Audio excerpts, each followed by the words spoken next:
Amigos, bienvenidos a Radio Uruguay, bienvenidos a La Máquina de Pensar. ¿Cómo están? Espero que anden bien. Hoy tenemos en La Máquina de Pensar un programa especial, muy especial. Estamos llamando y estamos dándole la bienvenida al escritor argentino Eduardo Berti. Él está del otro lado del Océano Atlántico, está allá en Francia. ¿Cómo andás, Eduardo? ¿Andás bien? Hola, Pablo. Sí, estoy muy bien. Gracias. Escritor argentino, escritor franco-argentino, rumano-argentino, ¿cómo te...? Mirá, soy argentino. Yo me siento argentino. Nací en Buenos Aires, me crié allá y me fui a vivir a Francia a los 30 y pico ya. O sea que realmente esos momentos claves que te determinan los viví en Argentina. Ahora, después yo no creo mucho en esto de las literaturas nacionales. Eso es otro tema. Pero bueno, soy argentino.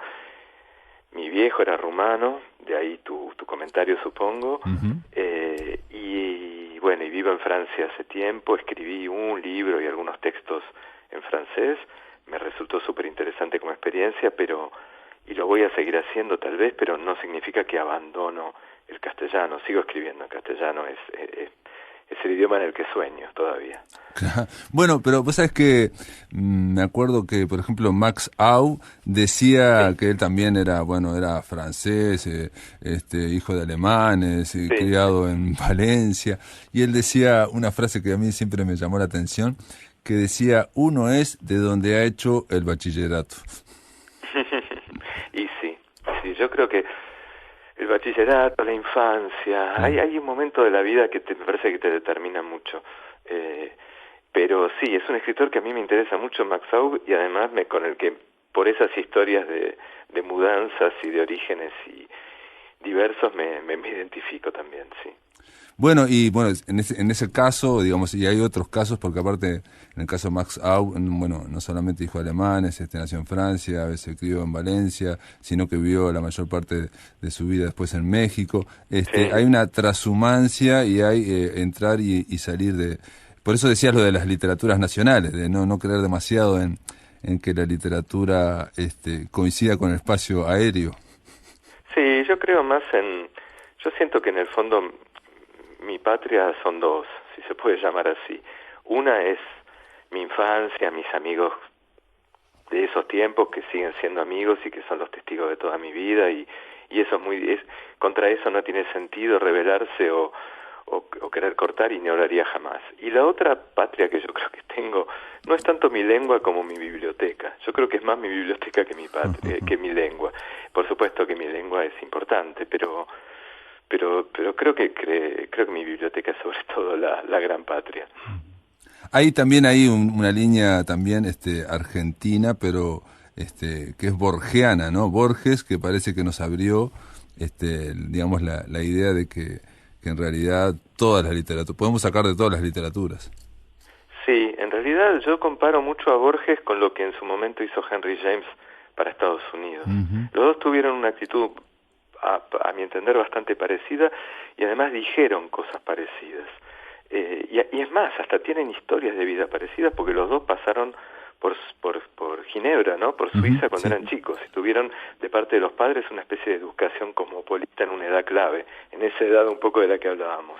Pero tanto James en su momento como Borges más tarde escribieron, James más en cartas, Borges lo hizo más público, hizo casi de eso una especie de declaración de principios, esta idea de que los que venimos de países que no son países centrales de la literatura, en ese momento Estados Unidos no lo era, tenemos la posibilidad, la libertad y la posibilidad de mezclar las tradiciones, ¿no? El famoso texto de Borges sobre el escritor argentino y la tradición, que yo creo que es un texto que va más allá de la Argentina, porque incluso Gombrowicz, desde como polaco, decía lo mismo también. Sí. Bueno, Gombrowicz también era alguien que escribió en Argentina, en fin, hizo cosas, también, otro transhumante. Hay quien dice, una vez me dijo una investigadora franco-uruguaya, porque ella vive desde hace muchísimos años en Francia, y contra esto de las literaturas nacionales, ella hablaba de esas plantas, rizomas le llamaba, ¿no? Rizomáticas, Bueno, donde claro. son esas enredaderas que tienen una raíz aquí, u otra raíz allá, y no tienen ninguna raíz principal, se van alimentando de todas. Y si uno corta una, Sí. la planta continúa. La imagen es muy interesante y hay un ensayista francés que habla también de la estética radicante, ¿no? De estas raíces que son múltiples.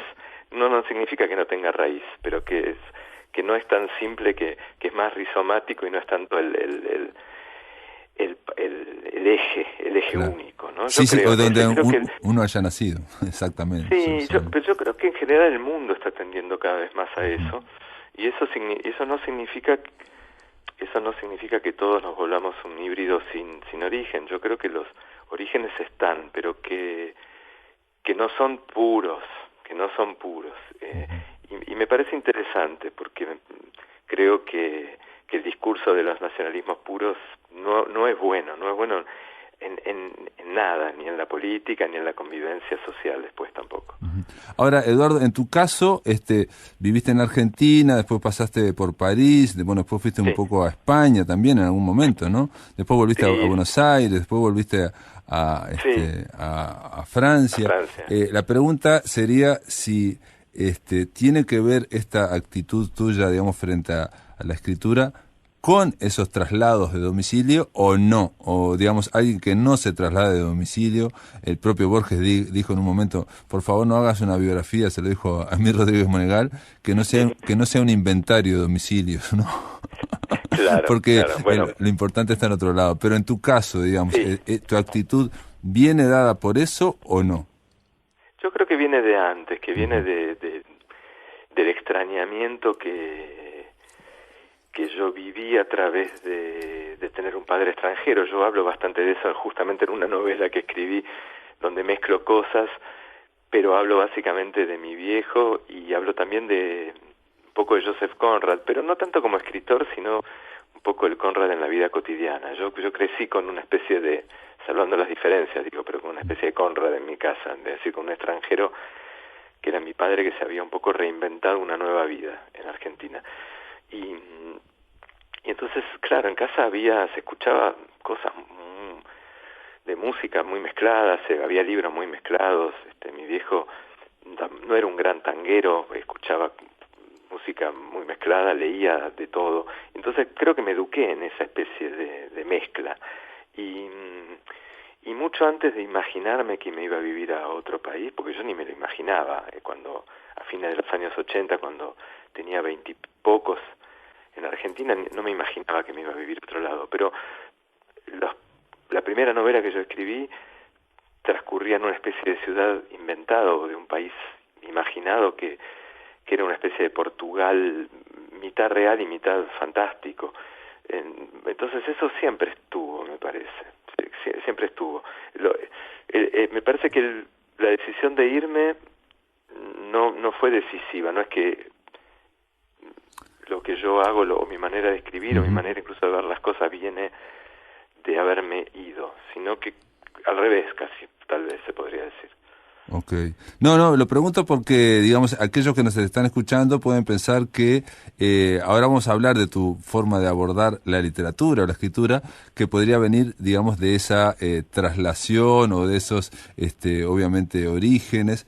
Sí, pero está también, Sí. hablamos antes de Borges, y Borges tampoco, si bien viajó cuando era jovencito, después estuvo, siempre en Argentina, ¿no? Hasta que después se hizo famoso, ¿no? No, en mi caso tiene mucho que ver con los orígenes, tiene que ver con que, así como mi padre se instaló en Argentina, había quedado familia cercana en Francia, había como esa otra parte, ¿no? de la casa o de la historia familiar que había quedado del otro lado del océano, y durante mucho tiempo fue para mí una especie de mito o de leyenda y punto, y de pronto quise venir a ver qué era. Claro. Y no me imaginé que me iba a quedar 20 y pico de años, bueno, Claro. con todas las idas y vueltas que vos dijiste, pero Sí. realmente cuando vine la primera vez vine por una idea de quedarme 2, 3 años, y investigar un poco, no más que eso. Y me quedé, me terminé quedando. El País Imaginado fue un libro que, bueno, muy exitoso, ganó el premio MC y el premio de las Américas de novela en el 2011 y 2012. Sí, fue un libro que la verdad que a mí como se dice, ¿no? Me dio grandes satisfacciones. Es una frase hecha, pero es verdad.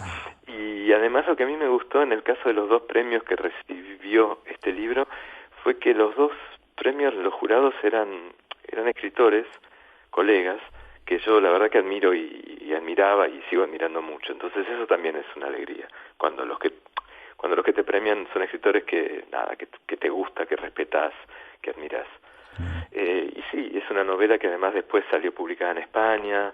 En España también tuvo premios, menciones para premios. Sí, la verdad que fue... Yo no me lo esperaba que hubiese tanta diferencia con esa novela con respecto a las anteriores en cuanto a repercusión. No me lo esperaba. Pero digamos como que fue un eje o un clivaje o algo que cambió, porque, digamos, contemos un poco de Eduardo Berti. Vos estuviste en Buenos Aires y estuviste en Página 12, ¿no? Y quizás Sí. En los años más importantes, diría yo, de Página 12 también, ¿no? Estamos hablando, siempre fue importante culturalmente, pero estamos hablando de esos años, fines de los 80, los 90, los años en que tenía al lado todos los días, y era para mí una alegría y un lujo, a Homero Alsina Tevenet. Ah, claro. Casi nada. Nada. Homero fue uno de mis grandes maestros, Claro. Claro. Y además era increíble los consejos que te daba. Sí, yo trabajé ahí en Página de esos años, más que nada, yo era el guricito, ¿viste? Del diario, era realmente el más chico del diario. Entonces escribía un poco de música popular, de rock. En ese momento había como un estallido de rock argentino, y a veces cuando me dejaban me daba el gusto de escribir o de cine o de libros, pero ahí bueno, yo digo que me eduqué en público, como se dice a veces en broma de los periodistas, ¿no? Que se educan en público. Me eduqué en público y con maestros magníficos en Página, sí. No, digo porque otra cosa que se me llama mucho la atención es que perteneces al Oulipo, al taller de literatura potencial, que es un taller mítico, y que uno le cuesta pensar que eso continúa, ¿no? Digamos, porque el Oulipo, con Georges Perec, bueno, o Italo Calvino, o Raymond Queneau, sobre todo, ¿no? Sí, claro. O alguien que no estaba ahí adentro, pero anduvo muy cerquita, que era Julio Cortázar también, ¿no? De alguna forma. Bueno, exacto. Se nutrió también, ¿no? El que también fue miembro, pero fue un miembro un poco lejano y que fue poco a las reuniones, no fue nunca en realidad una reunión, pero estaba como miembro, fue Duchamp, Marcel Duchamp. Nada menos, sí. Ahora, Oulipo, en realidad, ahora el 24 de diciembre, Oulipo está festejando sus 60 años de vida. 60 años de vida. No hay muchos grupos literarios, muchos grupos en general, diría, no solo literarios. No hay muchos grupos que hayan durado tanto. Yo bromeo y digo que es los Rolling Stones, Lelutier y Oulipo. Claro, 60 años, claro. Pero, y creo que parte del secreto es que el grupo, si bien ha tenido momentos de mayor visibilidad o de menos, o de escritores que tuvieron más fama, como fue el momento de Perec y Calvino, pero más allá de esos idas y vueltas de lo que puede ser la repercusión, el grupo nunca dejó de renovarse y de trabajar. Y eso es lo interesante y lo que hizo que siga activo. Y a ver, yo entré en el 2014 y nunca participo cuando hay lecturas públicas, se hacen, además de que hay una reunión de trabajo privada, personal entre nosotros una vez por mes, pero al margen de eso hay talleres, hay lecturas públicas, hay actividades, y siempre hay gente nueva que viene. A veces hacemos lecturas en la Biblioteca Nacional en Francia y se llena, es decir, sigue habiendo interés, aunque alguna gente cree que el grupo no existe, pero estos últimos años el grupo volvió a tener bastante visibilidad, sobre todo porque hace cuestión de meses, publicó Oulipo una novela firmada con Boris Vian, porque era un texto inédito de Boris Vian, que había quedado en un cajón, y lo terminamos entre un grupo de oulipianos la novela. Ese tipo de cosas son las que le vuelven a dar cada tanto visibilidad al grupo, ¿no? Hay que decir que también Boris Vian estuvo también, ¿no? En el Oulipo, ¿no?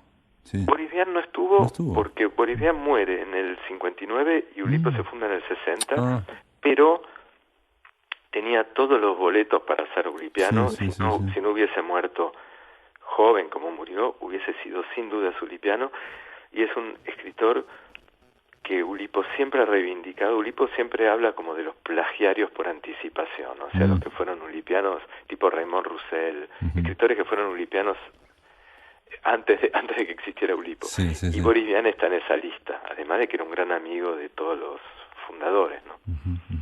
Pero podemos, brevemente de hablar de ese taller, taller de literatura potencial, porque decís que Boris Vian no lo integró porque murió antes, pero tenía la misma actitud frente a la literatura, que por un lado podría ser algo lúdico, algo de jugar con la literatura, la parte lúdica, pero también la parte, digamos, dijiste un gran plagiario también, y la parte de la restricción, de la constricción, ¿no? Sí, Oulipo tiene una actitud muy lúdica. Es un grupo que nunca tomó la literatura como algo solemne o sagrado, y a la vez tiene lo que vos decís de la constricción. Oulipo desde el principio, desde que nació, lo que buscó y lo que sigue buscando son otras formas, otras estructuras. Frente a las vanguardias como el surrealismo y otras que dinamitaron todo lo que fuera forma fija, frente a las actitudes de muchas vanguardias que trabajaron la improvisación, el verso libre, la forma, la falta de forma, si se puede decir así. Oulipo le pega una nueva vuelta de tuerca a eso, un poco en reacción contra ciertas cosas del surrealismo, que no había pasado por el surrealismo, y dice, vamos a inventar otras formas, es decir, en vez de volver a las formas sagradas, consagradas, inevitables, reconocidas como el soneto, etcétera, ¿por qué no podemos nosotros mismos inventar formas? ¿O por qué no podemos tomar las que existen y darlas vuelta como una media? Eso es un poco, resumiendo en muy pocas palabras, la reacción de que no, y que lo dicen muchas entrevistas que se pueden ver, incluso entrevistas de video que hay por ahí dando vueltas. Cuenta un poco esto, ¿no? Inventemos nuestras propias formas. Ahora, claro, las formas no solo no son las mismas, sino que tampoco se articulan o se arman del mismo modo.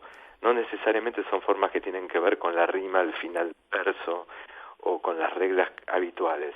Empiezan a aparecer formas locas o formas distintas, que pueden ser desde que la rima sea la primera palabra de un verso, hasta, como ocurre en la segunda etapa ya de Oulipo, con Perec y con otros escritores, formas que tienen que ver, como vos decías, con la restricción. Escribir un texto donde falta una letra, escribir un texto donde todas las palabras empiezan con la misma letra, lo que sería un tautograma, cosas que ya existían, tampoco es que todo se inventa, no es que se inventa la pólvora con esto, pero se le da una organización y se le da como un trabajo más a fondo a un montón de cosas que estaban dando vueltas. Hay un montón de escritores que ya habían hecho tal o cual cosa en algún momento de esto, desde la antigüedad incluso. No, pero también, digamos, el surrealismo, hacía mucho hincapié en el inconsciente, de la misma forma que el romanticismo también, tratar de, sobrepasar todas las formas o que surgiera, brotara del inconsciente esas nuevas formas. Y lo que hacen los de Oulipo es lo contrario, es decir, bueno, vamos a la matemática, a la razón.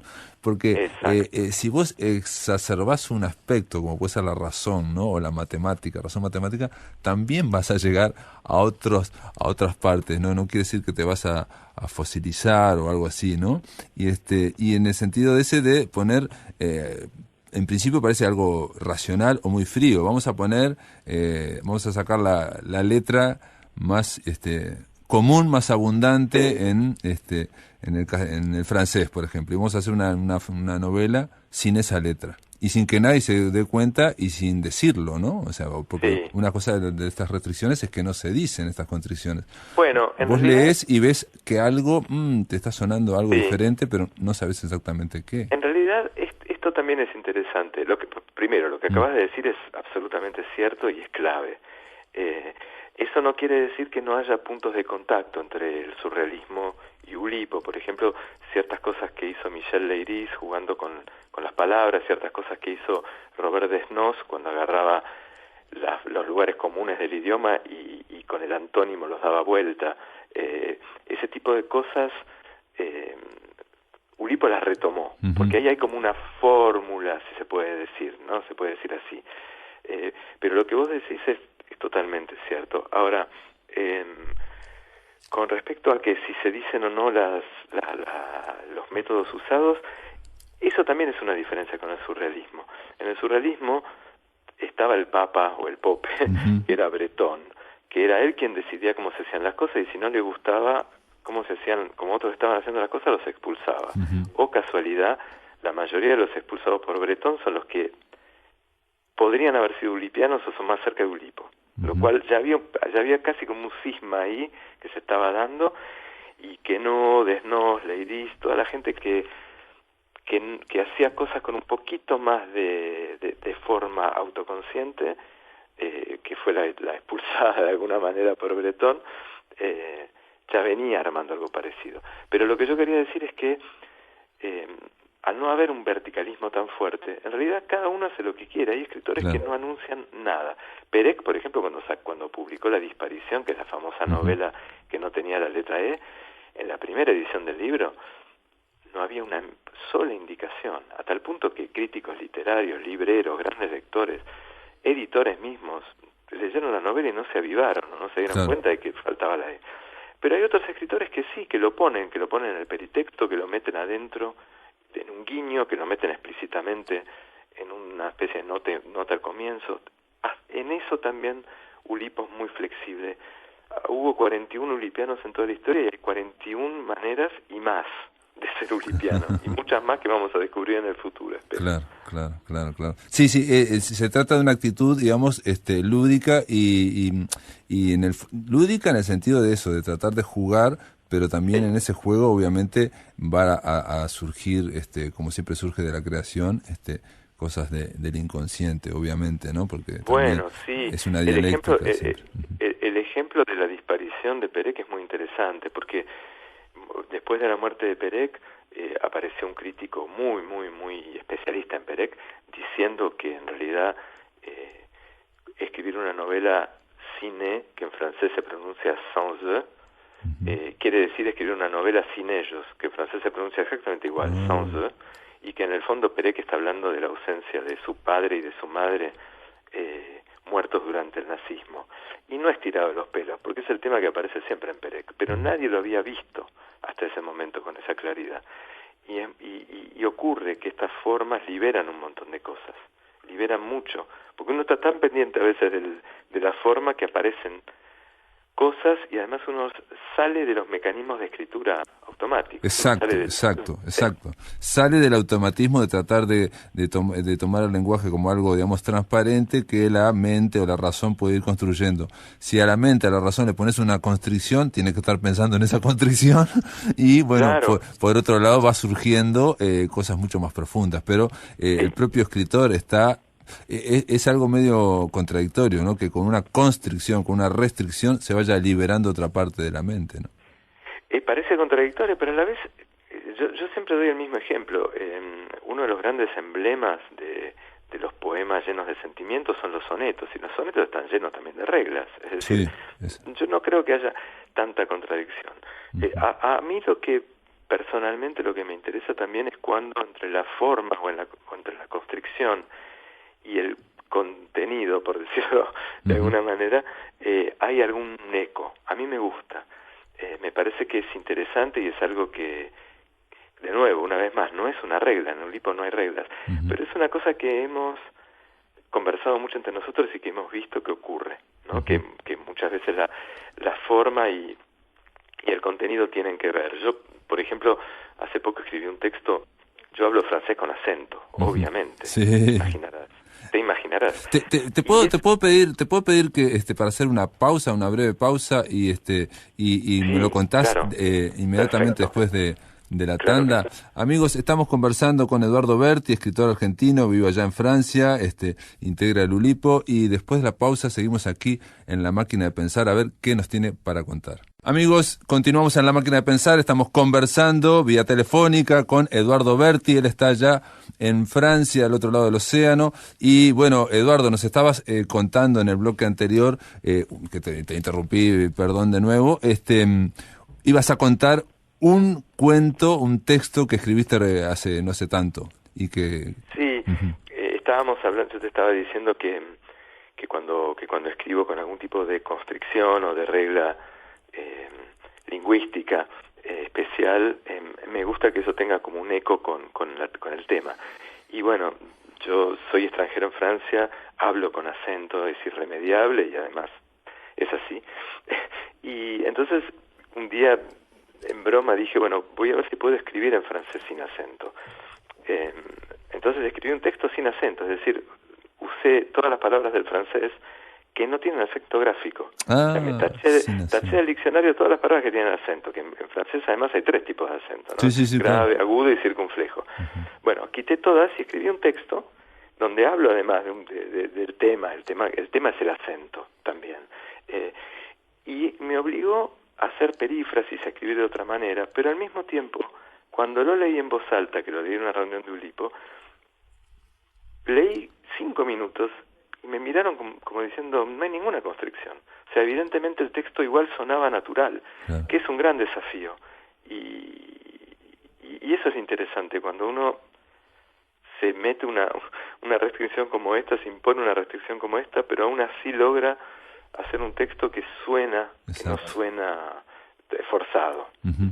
No, lo que pasa es que esa restricción o esa constricción también es un mecanismo de creación, ¿no? O sea, te permite, claro, a vos crear, y se puede mostrar o no se puede mostrar. Nosotros aquí en Uruguay tenemos un gran ejemplo que es Leo Maslía, y que él es, claro, un gran admirador del Ulipo, lo ha dicho 1000 veces, y claro, y bueno, y él prácticamente no hace ningún texto sin una restricción. Nunca dice cuál es, ¿no? Pero por eso la gente cree, que suena medio extraño, no sé qué, y siempre hay algo que le permite. Él dice que lo usa como un mecanismo de creación, lo hace simplemente. Claro, para salir de los senderos habituales. Yo les he hablado de Leo Maslía a algunos de mis amigos de Ulipo. Soy un gran admirador además de la obra de Leo. Les he hablado con gran admiración. Y bueno, y vos sabés, ya que vayamos de una cosa a la otra, acabas de publicar un libro que se llama Círculo de Lectores, que salió en febrero en España, en Páginas de Espuma, y que va a ser publicado ahora en Argentina, ¿no? Sí, acaba de salir en Argentina, se demoró con todo esto de la pandemia, y acaba de salir en Argentina, publicado por Páginas de Espuma, sí.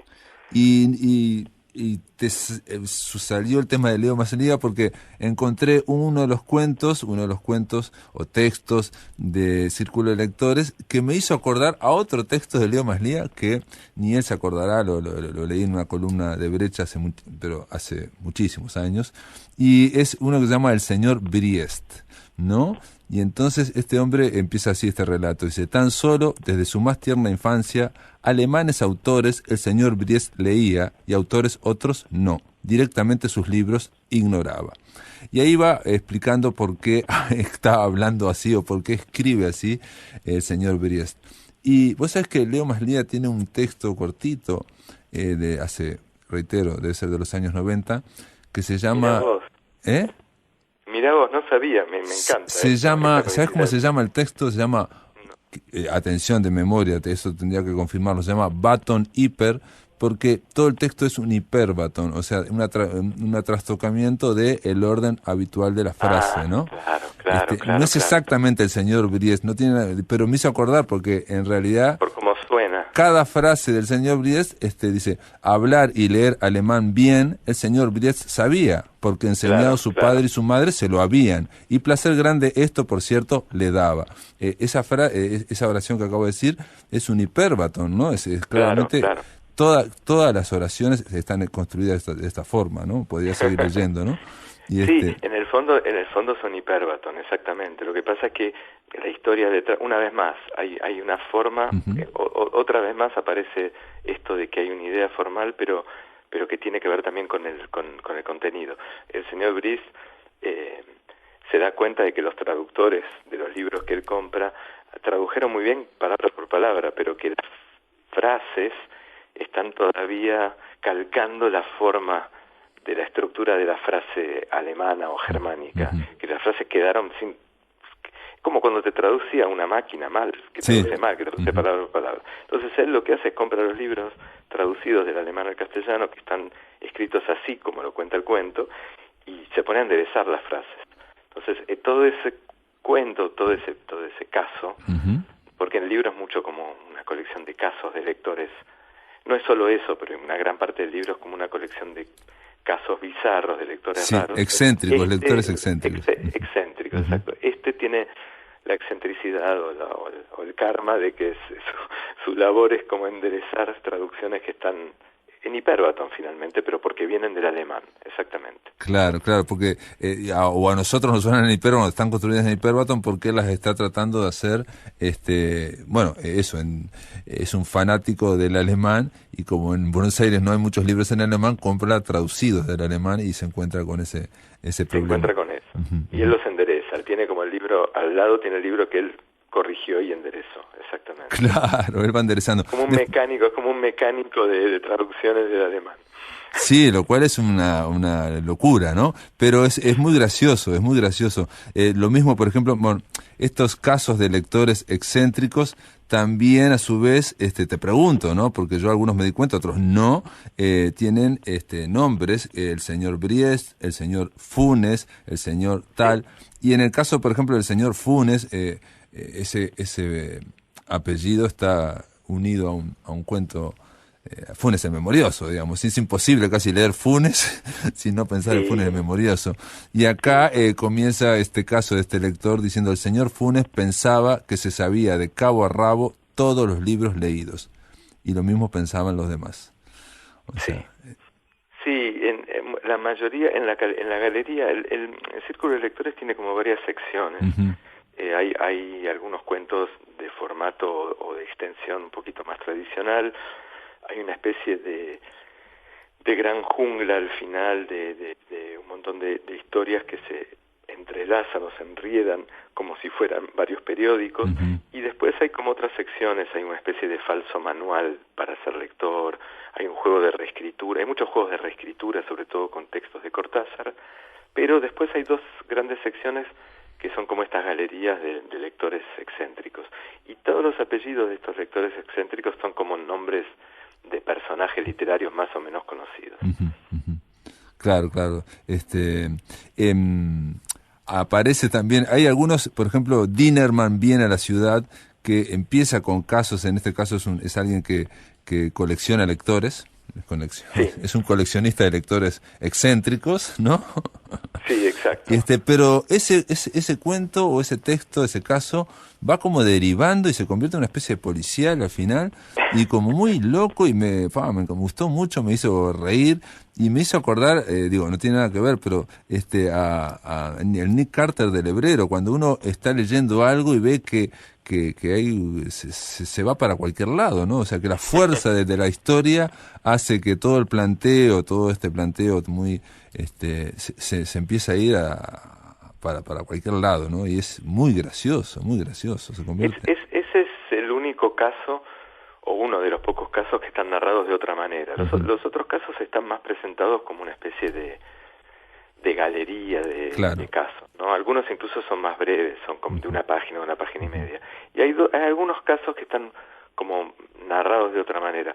Ese está narrado casi como una pequeña novelita, es un cuento largo. Sí. Y de hecho, en un momento de ese cuento, de ese texto, se menciona una especie de libro donde hay lectores raros. Sí. Bueno, todo el catálogo podría, yo no digo que lo sea, me gusta que cada lector decida, pero podrían ser los casos que figuran en ese libro.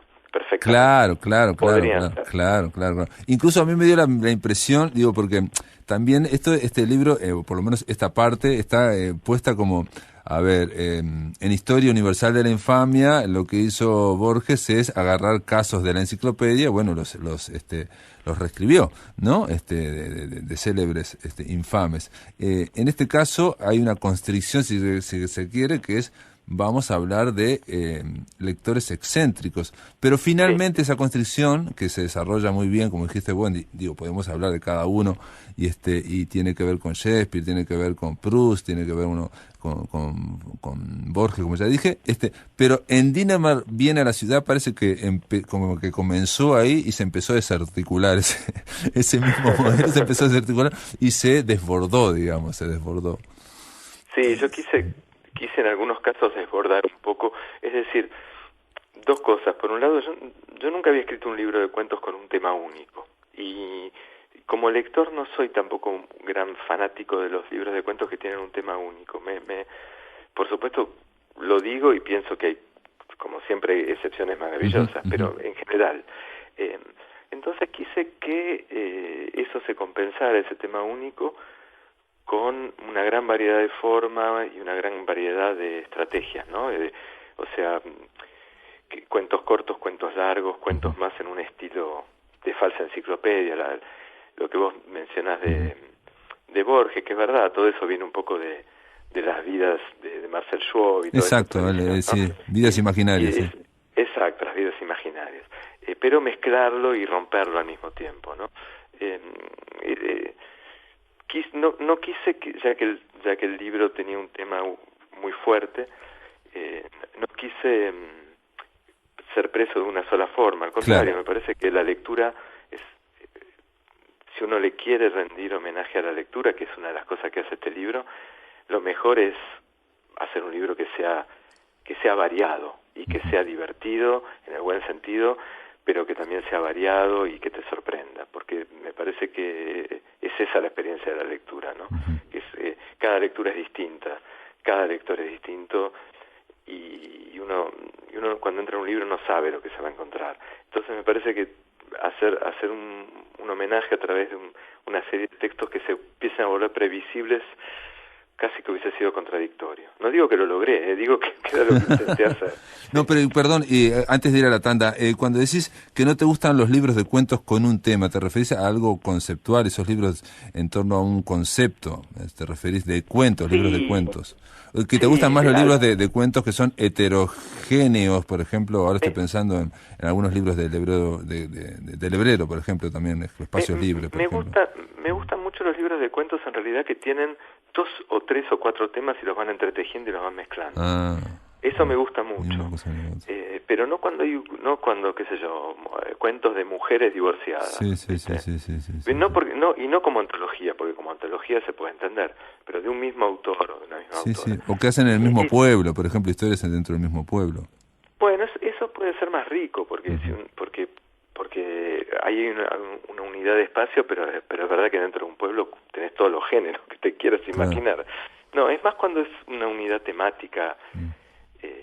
Al mismo tiempo hay libros magníficos. Los Amores Difíciles de Calvino es una maravilla. Sí, estaba pensando en ese libro, justo. Hay libros temáticos que son una maravilla. Pero bueno, en general lo digo, ¿no? Como lector incluso. Vamos a hacer una pausa. Eduardo, ¿me aguantás en línea un poquito? Claro, por supuesto. Amigos, después de la pausa seguimos conversando aquí en La Máquina de Pensar con Eduardo Berti, escritor argentino que vive allá en París. Amigos, continuamos en La Máquina de Pensar. Estamos conversando con Eduardo Berti en este último bloque aquí sobre su libro Círculo de Lectores. Un libro, lo estuvimos hablando en el bloque anterior, que de alguna forma es heterogéneo, pero que está congregado en torno, Círculo de Lectores, en torno a la lectura. Y uno se puede pensar, en principio, que se lee de una misma forma, o sea, se lee de adelante para atrás y que uno puede ser un poco excéntrico, pero no demasiado. Pero, por ejemplo, aquí hay lectores en Círculo de Lectores que, por ejemplo, hay uno que calcula los números de las páginas y siempre empieza por la mitad, por ejemplo. Sí, a ver, hay muchas historias disparatadas, hay casos disparatados, hay casos que son más poéticos, hay casos que son más graciosos, hay casos que son más posibles, por ejemplo, la lectora que le gusta releer, que tiene una obsesión por releer y que se fija una serie de reglas para releer un libro. Y que no lee desde hace 12 años, está solamente releyendo. Solo relee. Pero en realidad un poco lo que yo traté de hacer en el libro es llevar al paroxismo o al extremo cosas que pueden ser algunas manías mías, cosas que yo he visto, que he leído, que me han contado, o posibilidades que da la lectura, pero como una forma de poner en acción, y a través de una galería de personajes o a través de otras formas como falsos manuales de lectura, etcétera, de rendirle gran homenaje a la idea del lector inspirado, del lector creativo, del lector activo y no pasivo, que en el fondo creo que no existe el lector totalmente pasivo y no creativo, no hay modo, porque siempre el lector tiene que completar. Claro. La metamorfosis de Kafka, cada lector la ha visto de una manera distinta. Por supuesto, tal vez la hemos visto de maneras parecidas, pero siempre completamos con algo. No hay manera de que no seamos creativos y activos.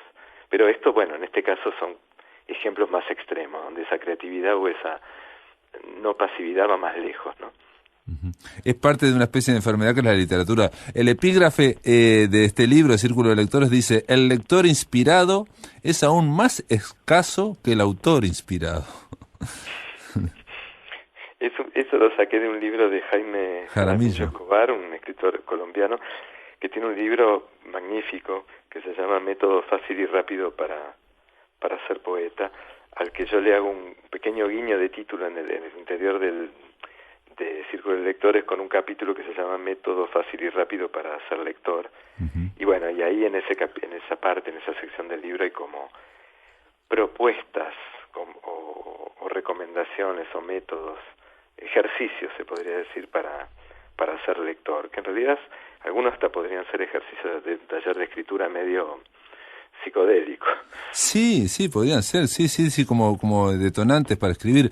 También hay instrucciones para leer un libro, que es lo que comienza, y que es como también en paralelo a instrucciones para subir una escalera, Julio Cortázar. O también haces algo que a mí me llamó muchísimo la atención como lector, que es la continuidad de los parques, ¿no? La continuidad del cuento se llama en tu caso. Y yo lo iba leyendo y empecé a leer, claro, ahí Eduardo Berti dice: esto me basé en el cuento de continuidad de los parques de Cortázar, pero usando las mismas palabras y en el mismo orden. Y empecé a leer la primera versión y yo me acordaba vagamente, digo, pero esto yo me acuerdo de que es así. Y entonces lo busqué en internet y empecé a ir leyéndolo en paralelo, ¿no? Digo, pero es igualito al de Julio Cortázar, es idéntico. El primero. Claro, yo hice una decena de reescrituras. Exacto. La primera sería como una versión bonsai, si se puede decir así, un resumen del cuento, pero en un tercio, usando un tercio de palabras y usando solamente las palabras que están en el cuento. Y si uso la 15ª palabra, que es esa, y la siguiente, que es esa tarde, para empezar mi cuento, no puedo volver atrás ya. Solo puedo usar las palabras que vienen después. Entonces trato de armar frases con las palabras que están en el cuento. El primer cuentito es casi un resumen. Y lo que fui intentando es que cada texto se vaya alejando un poquito más del texto de Cortázar. Son como está claro. Cuentos. Sí. Cada vez se va alejando un poquito más y se va volviendo, nos damos cuenta, digamos, yo me daba cuenta como lector, digo, creí que incluso que el primero era igual y que lo habías puesto para ver cómo se iba transmutando todo, ¿no? Y también me imaginé, al mismo tiempo que le iba leyendo, me imaginé, pero esto estaría espectacular dentro de una novela donde el escritor que está haciendo eso contara su vida, cómo está haciendo y cómo va cambiando, ¿no? Y ahí veríamos que la biografía no tiene nada que ver cómo va cambiando, ¿no? Entre otras cosas, ¿no? Porque de repente él está tomando un chocolate con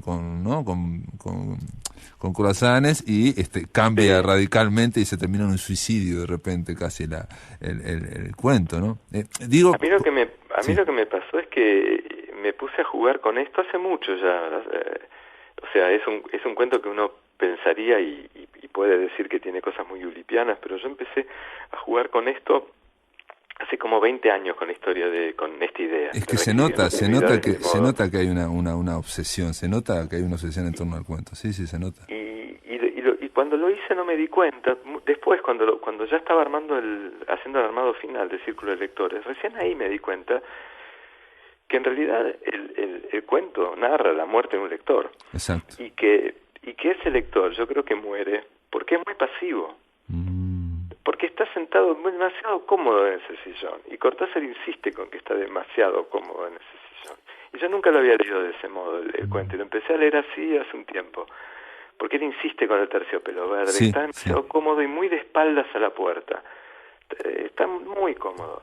Y entonces es boleta. De tan pasivo que es.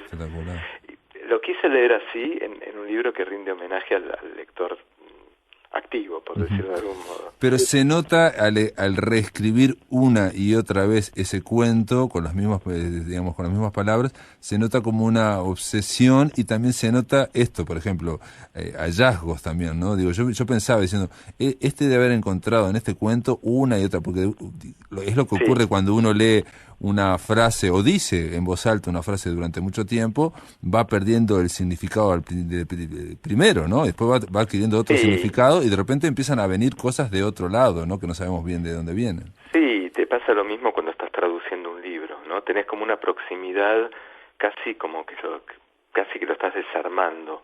Claro. Y ves cosas que tal vez en una lectura más rápida o más usual no verías, sin duda, sí. Claro, y en este caso, bueno, descubriste esto, pero aparte también aparece claramente en este caso la idea de que con las mismas palabras se puede transmutar historias muy diferentes, ¿no? En uno los perros ladran, después el mayordomo no ladra, después el mayordomo es el que está leyendo, y se va cambiando una y otra vez. Reitero que yo pensaba en la obsesión y lo que te debe haber llevado tiempo, digamos, en ese sentido. Sí, me llevó mucho tiempo, y después fue muy interesante porque cuando yo le comenté a la gente de Oulipo que había hecho esto, me dijeron, ay, ¿cómo es?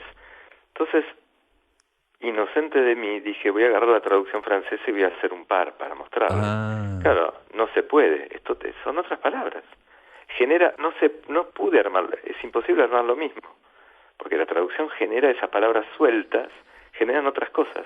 Entonces lo hice en francés, pero son otros textos. Incluso se dieron cosas muy interesantes en francés de adjetivos que se podían convertir en sustantivos, claro, fuera de contexto. Entonces existen como dos versiones de este cuento, la que salió en Círculo de Lectores y una que yo hice a partir de la traducción francesa que circula, que el principio es el mismo, pero el resultado es otro. Claro. Sí, digo, no solamente en torno al lector, sino en torno a los escritores también, o a la escritura. Digamos, este libro está dedicado a los lectores, pero también, inevitablemente, por ejemplo, un lector dice, yo ya me fijé, ahora no me acuerdo en qué caso, que al comienzo están todos muy bien escritos, pero por la mitad empiezan, creo que es el primero, por la mitad ya el escritor sabe que está enganchado y ya empieza a no ser tan prolijo. Y yo dije, pero esto es una buena observación también, digamos, ¿no? Porque es cierto que empieza a fluir más la historia y ya no es tan prolijo. De hecho, el comienzo de una historia se puede escribir 16, 36 veces, pero no la mitad de un libro, no la mitad de una novela. Es difícil que escribirla 50 páginas. Ese concepto yo lo saqué de Bioy Casares, decía claro. Que él sentía que había recontra corregido la primera mitad de sus cuentos y que la segunda con el envión y con... Sí, ya estaba menos corregida.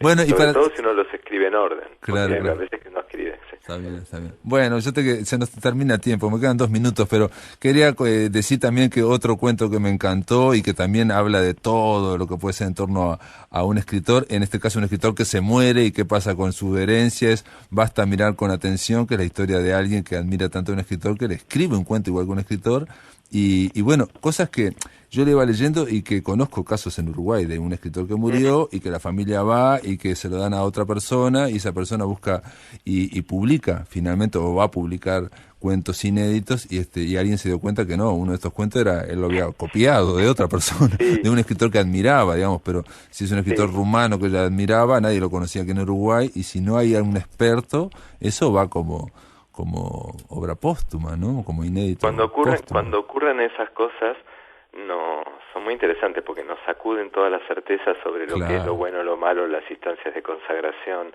cómo en los contextos muchas veces ayudan. Cuando un escritor ya es muy famoso, muy reconocido, por razones muy merecidas tal vez, seguramente, pero como ya uno es como una marca, ¿no? Uno ya confía más. Y bueno, este es como vos decías, es un admirador que, como Alicia, pasa del otro lado del espejo, escribe un solo cuento en toda su vida, que es ese. Él demanda a su escritor admirado, y lo que ocurre es lo último que se podría imaginar el fanático, ¿no? Sí, no lo vamos a quemar, pero digamos, ¿qué pasa cuando muere? Porque ¿qué pasa si Bolaño muere y, bueno, aparecen cosas inéditas, van apareciendo? Hay un microscopio sobre Bolaño y sobre su obra. Pero ¿qué pasa si en Uruguay un escritor que es famoso, con determinada trayectoria, pero no demasiado famoso, o que fue famoso hace 30 años, y bueno, ahí se complica mucho más. Y él tenía entre sus papeles escrito porque le había fascinado pasar un cuento en limpio de otro escritor, ¿no? Digamos, ¿no? Y son esas cosas maravillosas, que es lo que se pone y queda claro acá en este libro tuyo de Círculo de Lectores, que la idea incluso del autor se puede mover, todo se puede modificar, ¿no? Todo puede cambiar. Exactamente, como las fronteras, una vez más, ¿no? Salir de las cosas rígidas, ¿no? Dale. Fronteras entre autor y lector, las ideas más rígidas. Sí. Salir de la zona de confort. Eduardo Berti, bueno, muchas gracias, y la verdad que fue muy linda conversación. Amigos, Círculo de Lectores está por Páginas de Espuma, y esto obviamente fue ya publicado en Argentina, y seguramente en Escaramuza o en otras librerías de aquí, de Montevideo, de Uruguay, se va a poder comprar. Reitero que se llama Círculo de Lectores. Eduardo Berti, gracias por estar en La Máquina de Pensar. No, gracias a vos, fue una alegría charlar, y otro día hablamos de Francisco Acuña de Figueroa y sus cosas zulipianas. Otro día, si querés, hablamos de acuerdo, sí, Acuña de Figueroa, sí, con sus sonetos, sí, exactamente, sí, hizo lo mismo, y se publicaron acá algunos. No, y esa especie de máquina de rezar combinatoria. Exacto. Esos son muy ulipianos. Las combinatorias, sí. Te mando un abrazo grande, che. Un abrazo grande, un abrazo muy grande. Chau.